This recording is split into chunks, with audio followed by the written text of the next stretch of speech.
안녕하세요. 사순절 둘째 주의 화요일 9번째 말씀 묵상 시작합니다. 시편을 묵상하기 전에 묵상의 길을 잃지 않도록 잠시 우리가 지나온 길을 살펴보도록 하죠. 시편 73편부터 89편에 이르는 시편 3권은 아삽의 시가 대부분이고, 하나님의 말씀을 따르는 인간 왕을 중심으로 한 시편 1, 2권에서 하나님 왕을 중심으로 한 시편 4, 5권으로 전환되는 중심에 있습니다. 그래서 시편 3권은 이스라엘이 멸망한 이유를 묻는 탄식과 회복을 열망하는 소망이 뒤섞여 있죠. 73편은 악인의 번성함을 묻는 개인 탄식시이고, 74편은 나라의 멸망에 관한 이유를 묻는 공동체 탄식시입니다. 시편 3권은 하나님은 정의로우신가를 묻는 탄식으로 시작하는 거죠. 이어지는 75편과 76편은 그 탄식에 대해 심판자이자 전사이신 하나님이 정의를 행하신다고 응답합니다. 77편부터 83편은 모두 북이스라엘과 남유다의 멸망이라는 국가적 재난을 배경으로 합니다. 물론 각각의 시편이 명확하게 어느 시대인지를 말해주진 않지만, 적어도 79편은 바벨론에 의한 남유다의 멸망을 배경으로 하고, 80편은 아시리아에 의한 북이스라엘의 멸망을 배경으로 합니다.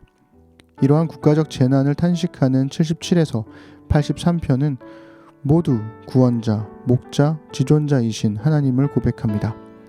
즉, 이스라엘의 멸망은 하나님의 불의 때문이 아니라 이스라엘의 불순종 때문에 벌어진 현실이며, 그렇기 때문에 여전히 회복의 소망이 하나님께 있다고 고백하는 거죠.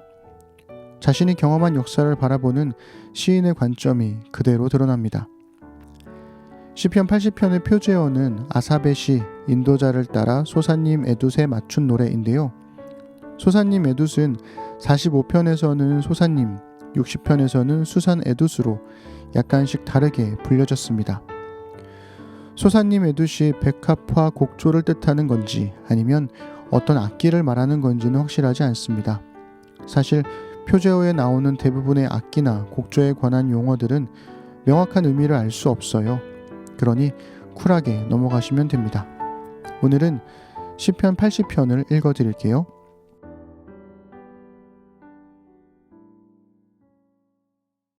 요셉을 양떼같이 인도하시는 이스라엘의 목자여 귀를 기울이소서. 그룹 사이에 좌정하신 이여 빛을 비추소서. 에브라임과 베냐민과 므낫세 앞에서 주의 능력을 나타내사 우리를 구원하러 오소서.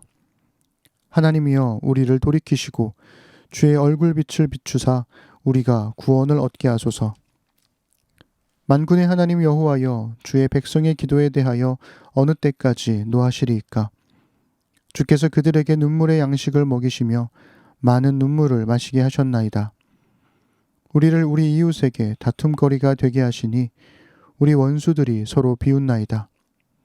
만군의 하나님이여 우리를 회복하여 주시고 주의 얼굴의 광채를 비추사 우리가 구원을 얻게 하소서. 주께서 한 포도나무를 애굽에서 가져다가 민족들을 쫓아내시고 그것을 심으셨나이다. 주께서 그 앞서 가꾸셨으므로 그 뿌리가 깊이 박혀서 땅에 가득하며 그 그늘이 산들을 가리고 그 가지는 하나님의 백향목 같으며 그 가지가 바닥까지 뻗고 넝쿨이 강까지 미쳤거늘 주께서 어찌하여 그 담을 허시사 길을 지나가는 모든 이들이 그것을 따게 하셨나이까. 숲속의 멧돼지들이 상해하며 들짐승들이 먹나이다. 만군의 하나님이여 구하옵나니 돌아오소서. 하늘에서 굽어보시고 이 포도나무를 돌보소서. 주의 오른손으로 심으신 줄기요 주를 위하여 힘있게 하신 가지니이다.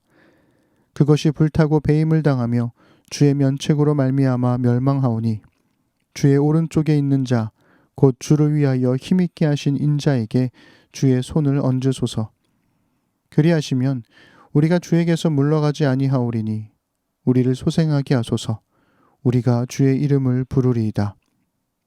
만군의 하나님 여호와여 우리를 돌이켜 주시고 주의 얼굴의 광채를 우리에게 비추소서. 우리가 구원을 얻으리이다. 아멘.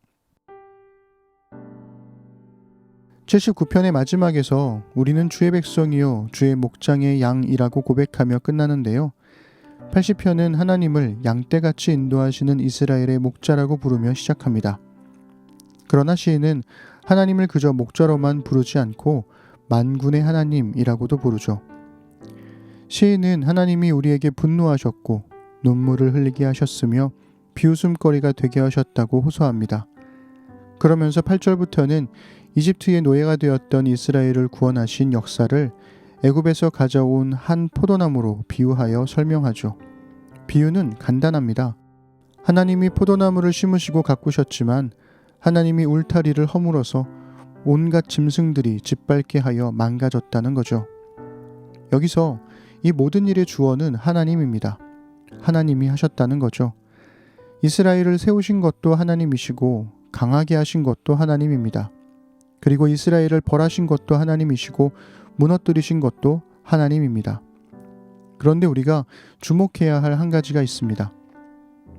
시인이 왜? 라는 질문에 대한 답을 찾지 않더라는 겁니다.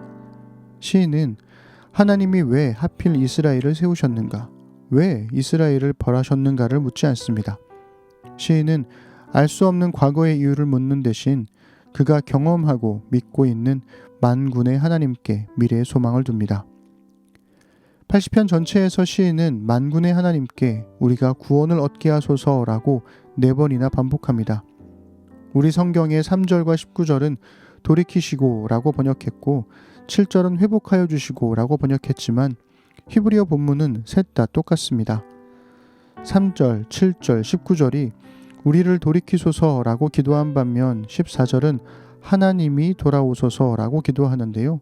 모두 돌아오다, 돌이키다 라는 뜻을 가진 히브리어 슈브가 쓰였습니다.